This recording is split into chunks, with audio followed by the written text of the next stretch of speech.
कोल्हापूरने Gokul solar open access scheme अंतर्गत 6.5 megawatt कॅपॅसिटीचा सौर ऊर्जा प्रकल्प लिंबेवाडी तालुका करमाळा जिल्हा सोलापूर येथे उभारण्यात येत आहे।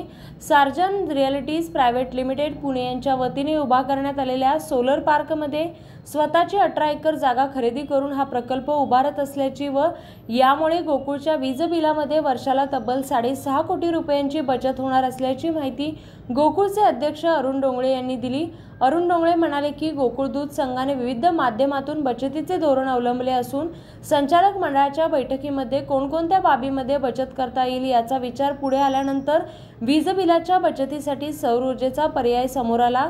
यातूनच मग सौर ऊर्जा प्रकल्पासाठी उपयुक्त अशा भौगोलिक स्थितीचा सविस्तर अभ्यासाचा अहवाल अभियांत्रिकी विभाग प्रमुखांकडून घेऊन सोलापूर जिल्ह्यामध्ये हा प्रकल्प राबविण्याचा प्रस्ताव पुढे आल्यानंतर संबंधित कंपनीशी करार करण्यात आला।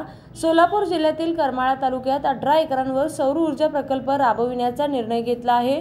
त्यामुळे गोकुळचे विजेपोटी वर्षाला खर्च होणारे तब्बल 6.5 कोटी रुपये वाचणार आहेत।